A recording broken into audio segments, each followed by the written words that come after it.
Hello and welcome to the Pro-CE, the Pharmacy Practice Oncology podcast. I'm your host, Nicole Rochino. Today's episode features Dr. Alexa Basilio with the University of Florida College of Pharmacy and Dr. Jessica Davis with the Levine Cancer Institute.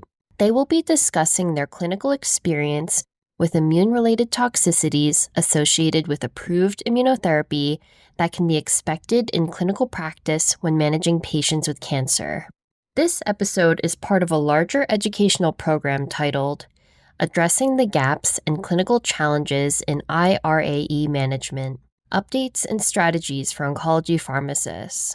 For more information on Dr. Basilio and Dr. Davis, along with a link to the larger education program, please visit the show notes for this episode. Now let's get started and hear what the experts have to say about this important topic. Dr. Basilio, why don't you get us started?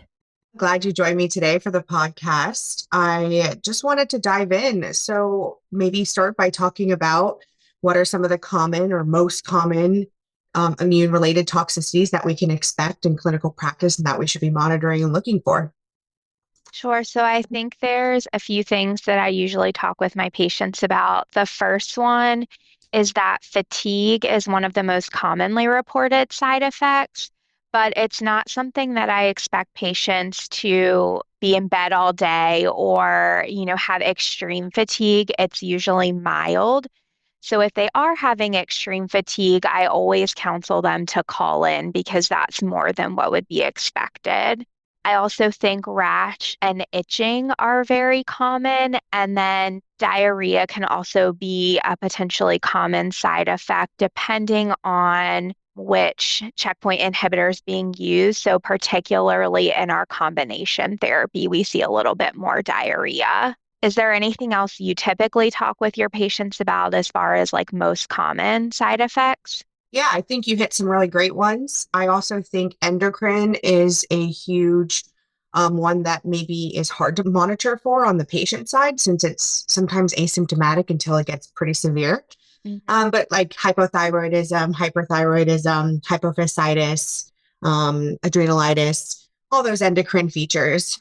And then also hepatitis and sometimes nephritis. So those are things that we just tell patients typically we'll monitor on the lab side. As they won't really feel too many symptoms up front unless it's, again, severe.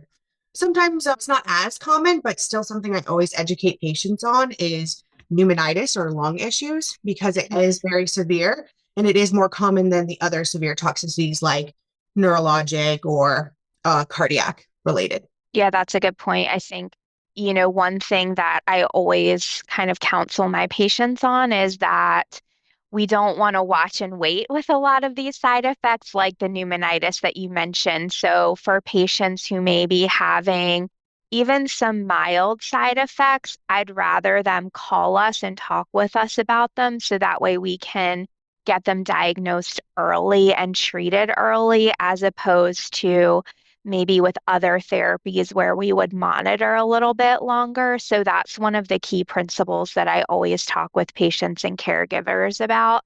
Is that something that you kind of counsel your patients on as well?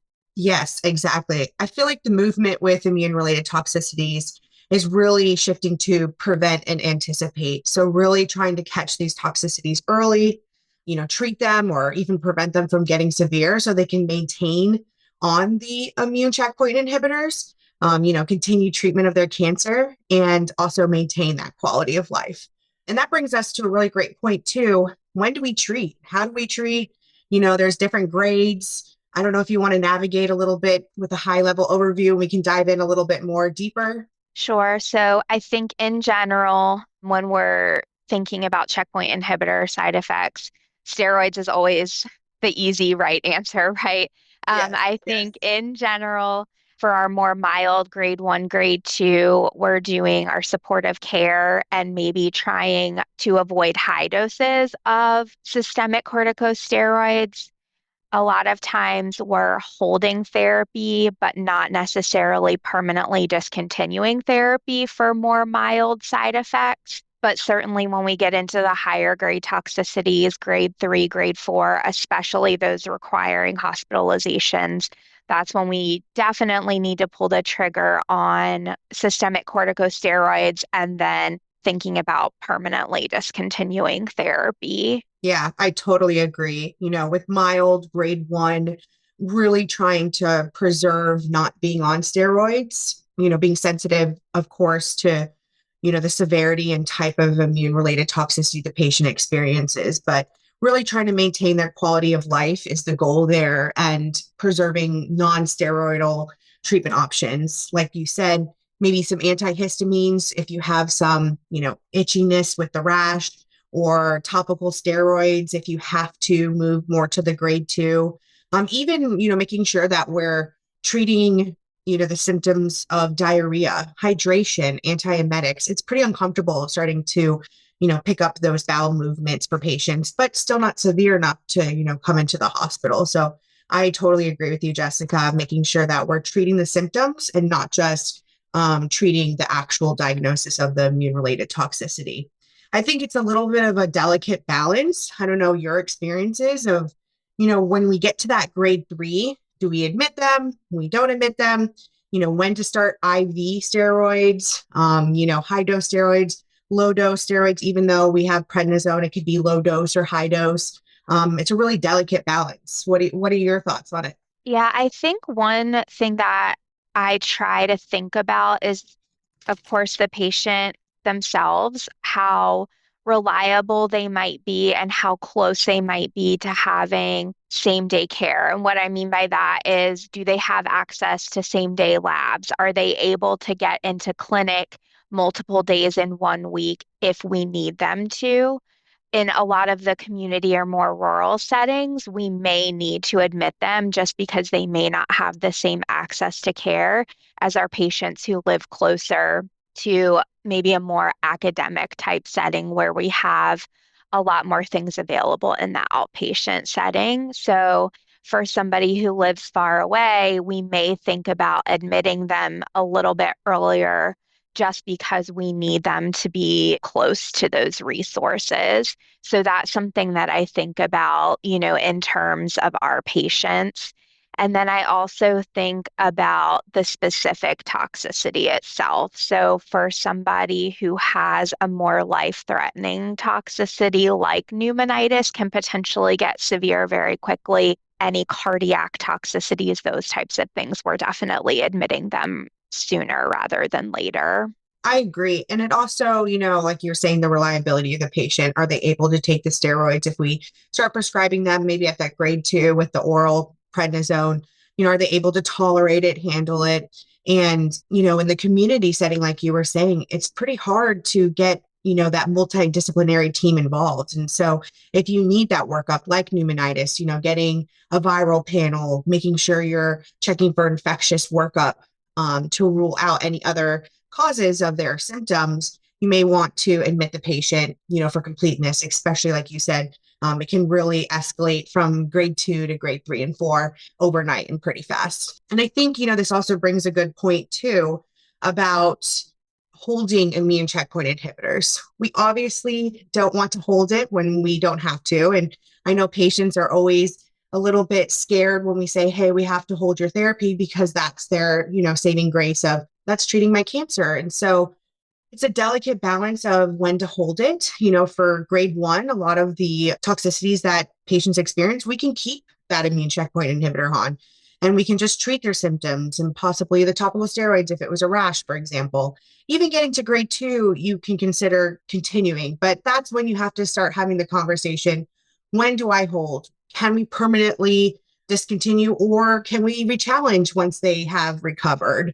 It's such a delicate balance, and it's so hard to navigate. Yeah, and I think one thing that we think about, I work in the cutaneous malignancy world, and so for a lot of our melanoma patients, we're doing combination therapy with dual checkpoint inhibitors. And so sometimes we think about, for those grade 2, grade 3, more moderate getting to severe toxicities, can we stop the combination therapy but continue PD-1 monotherapy? So that's something that we also consider for those patients where we want to continue treatment, but we need to also consider the severity of their toxicity. So that's something that sometimes the guidelines will recommend, stopping CTLA-4 inhibitor therapy, for example, but continuing PD-1 inhibitor therapy. So that's another strategy that we use sometimes as well. Yeah. Another strategy too is, looking at the patient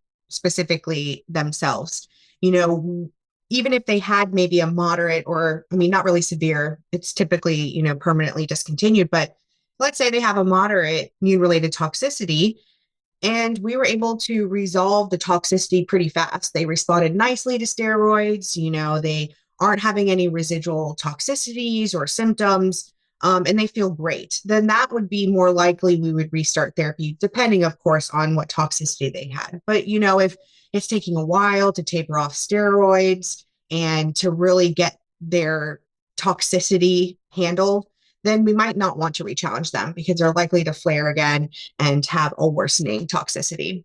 Yeah, I agree. The other thing that we haven't really touched on yet is for those patients who need a second immunosuppression therapy besides just corticosteroids. So, as far as treatment for steroid refractory immune-related adverse events, how do you determine, which agent to use? Well, it definitely depends on how the patient is feeling on steroids and the timing of that, as well as what toxicity they have. It's important to prevent, anticipate, treat right away because we know these toxicities can go from 0 to 100 overnight. And so roughly the time frame I give myself and our team is about 48 hours. If we're on a good dose of steroids, we're optimized on that, and the patient's not improving or even getting worse, we're already thinking about starting secondary therapy. I think outpatient brings up a really great setting that you always have to anticipate as pharmacists, making sure that they have access to those secondary agents if you are treating on the outpatient side, of course, and even inpatient, because you don't want to start something and then not be able to discharge them, kind of that transitions of care topic. But, making sure that we're anticipating in 48 hours, if they're not getting better, we're starting the next agent. There's many agents, and I love how oncology is pulling from all different fields of immunologic diseases. Even the graft versus host disease, we're pulling from them. And it's a really cool, networking environment that we are using agents such as infliximab, mycophenolate. We're using all these different agents, vedolizumab, to really try and get a handle on some of these toxicities that are just steroid refractory. Yeah, I agree. I think one thing as pharmacists that I think we're really good at is trying to think ahead. And so if our providers are discussing the possibility of using an additional agent for immunosuppression, or if we have, sometimes you have that gut instinct or you have, experience treating these patients, then you have an idea of when these patients might need secondary immunosuppression, and really jumping on top of that and getting authorization ahead of time. So that way you're not delaying therapy if at all possible. I find that sometimes is one of the challenges that pharmacists can really assist with, is using all of our resources to be able to get those therapies approved for patients or getting access to those therapies. And so that's something that I think we can really play a big part in for our patients as well.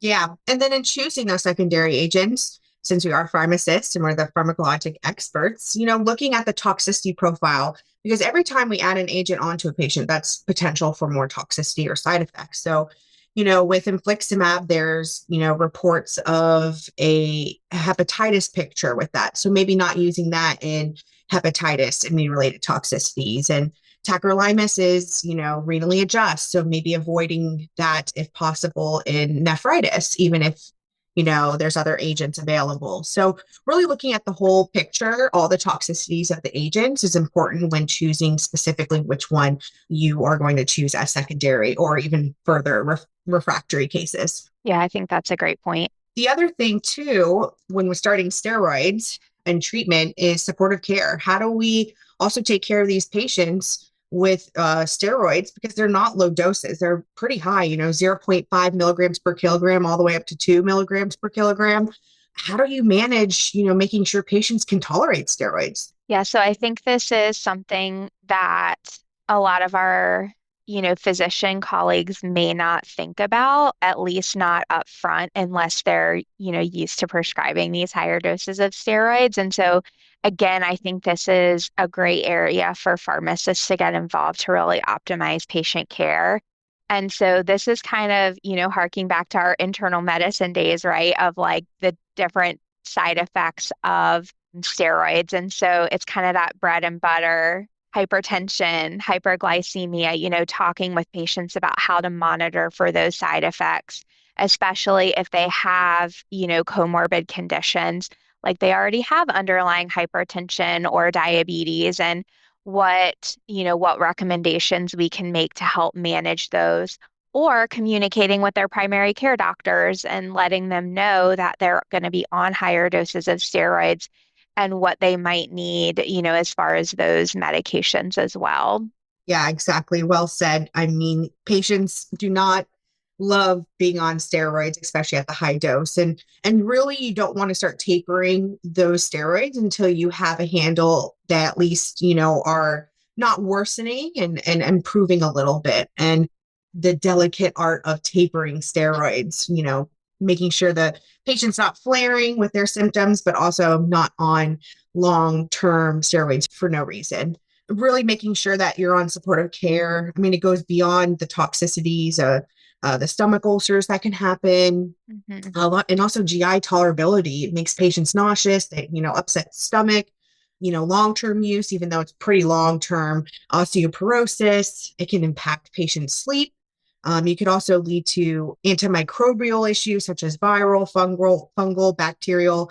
So really making sure that you're on the appropriate supportive care measures so that way we are hopefully allowing them a great quality of life, even though they're on those high dose steroids. And so this brings to the art of tapering. How do you get patients off these steroids? Because sometimes that's actually the hardest part in battle. You treat and you kind of almost resolve their immune related toxicities, but then they're on these steroids that we can't get off. Yeah, so I think that this is, like you mentioned, definitely an art, not a science. Typically the guidelines, first of all, like you mentioned, not tapering until patients start to see improvement in their symptoms. And then typically the recommendations are, 4 to 6 week taper, but what does that really mean in practice? And so I think one of the key things is close communication and follow up with your patients. So if you start to taper them and their symptoms start to recur, then having that contact so that you can stop the or slow down the taper. I think that's key. We don't want to taper too quickly. Our practice is typically decreasing the doses every 5 to 7 days, but again, that is very patient and symptom specific. So that's typically what we start with, but again, adjusting on a patient by patient basis. Yeah, totally agree. It's definitely based on the patient's whole picture. And if they're feeling great, the flaring of their immune related toxicity can happen overnight, even if they feel great going down on that taper. So also, really educating them and trusting the patient that they'll call in and, communicate with you if something is not really going right with the steroid taper. And, main reason we have to, taper not only to prevent that flare or that reoccurrence of the immune-related toxicity, but that adrenal suppression, to making sure that Mhm. we're not altering any other downstream systems that can really impact the patient as well. So greatly said, Jessica. One thing we haven't touched on yet is identifying immune-related adverse events when we're using combination therapy. So over the past few years, we've seen a big shift in treatment and using immunotherapy in combination with either chemo or targeted therapy. And so I'd kind of like to get your perspective on how you help identify, the exact causative agent and what that looks like in your practice. Yeah, that's a really great point you bring up, Jessica. I feel like, with the advancements in oncology, it's only right that we're seeing some of these combination therapies, not just immune checkpoint inhibitors alone. I think the art of identifying which product or which is the causative agent is really dependent on the actual chemotherapy or targeted therapy or immune checkpoint inhibitor they're getting and what they're experiencing. You really need to look at the agent specifically itself on its own, and then also looking at it in combination. More importantly, too, the typical flow of identifying immune checkpoint inhibitors of, the typical onset that you can see, like a rash occur or GI, may not be that onset when in combination. It could be delayed. It could also be earlier. And so looking at the timeline specifically, trying to see if maybe it's not more immune checkpoint inhibitor, maybe it's the targeted therapy, or even looking at its delayed effect and also going back to the primary literature. I think one thing that I sort of, steer towards is that I try and adjust the targeted therapy a little bit first. Is just kind of our practice, because typically these cause a lot more toxicities, such as like GI or skin, that we see alone. And so when in combination, our knee jerk is to always think it's targeted therapy. So, making minor adjustments or, making modifications to how the patient's taking it, maybe can prevent it from getting further. But we are very sensitive to identifying that if the toxicity is getting worsening or, if the patient's not getting better, then it's likely immune checkpoint inhibitor. Yeah, I agree with that. I think the timing is really key. If it happens with the first cycle, it's more likely to be the chemotherapy or the targeted therapy. Particularly with targeted therapies, if we hold those for a few days, we typically expect the symptoms to improve due to the half-life. But if we're not seeing that improvement, then we should have a strong suspicion that it's due to the immunotherapy. I also think that when in doubt, we tend to cover all of our bases and treat as if it's a potential immunotherapy related side effect until proven otherwise. And this is where some of our experts come in as well. So, using our consults or referrals, if we have that capability to help rule in or rule out specific toxicities, can also be helpful when trying to, to kind of figure out or tease out exactly what the cause is with these patients. Yeah, that's a great point. That multidisciplinary team involvement is key. And coming from the community setting, it's hard because we don't have that academic center that's attached or that consult service that's right down the hall that we can pop in and ask a question about the patient. And so, really involving the multidisciplinary teams and specific teams at the beginning, especially for regimens that we know have a common toxicities. If you know your patient or your chemotherapy or targeted therapy is really high risk of GI toxicities, maybe having that consult up front with GI would be important, because then they're not getting this patient that's, grade 3, grade 4 severe toxicity. They already know the patient, and then they can help if something does happen. Or in the example of endocrine, involving endocrinology up front. And so really getting the multidisciplinary involved when you know a regimen or treatment is likely going to cause these toxicities, is important, especially if you're in that community setting and you don't have that quick access.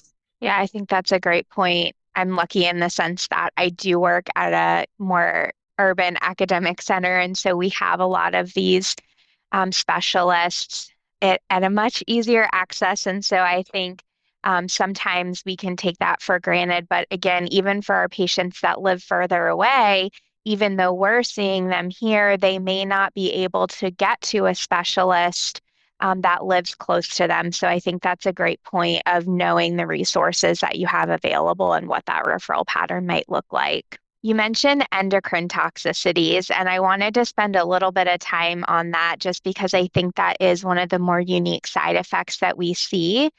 and specifically is one of the potentially longer term side effects of immunotherapy. So when I talk to patients, I describe that this is often lifelong. When we look at the literature, there's not a lot of improvement in, or I should say, return of function with some of these endocrine glands. And so I talk about, long-term thyroid hormone replacement or long-term cortisol replacement. And, I think that's something that can be a challenge with our patients long-term. What does your conversation look like with your patients, or, what are you, discussing or recommending for these patients? Yeah, that brings up a great point, Jessica. As the clinician side and provider side, we're already checking every 2 cycles, every 4 to 6 weeks is what the guidelines say. We do about 2 cycles if it's every 3 weeks. We're already checking the TSH levels and some of these Hmm. endocrine labs because we are anticipating and we know it's pretty much going to happen. It's not in 100%, of course, but more likely than not, patients are going to experience some of these thyroiditis and hypophysitis symptoms. And so Hmm. that's 100% a side effect that I tell patients that right now you don't need to worry about it. I explain to them what maybe thyroid toxicosis is and that toxicity, but we're monitoring more on the lab side. And typically you'll start seeing it kind of present itself in that hyperthyroidism, and then it'll go to that hypothyroidism eventually. And yeah, they have to be okay with potentially going on lifelong levothyroxine or thyroid replacement. And in some really rare and awful cases, they can get type 1 diabetes, and that is insulin dependent. That's not, on these diabetes medications like type 2.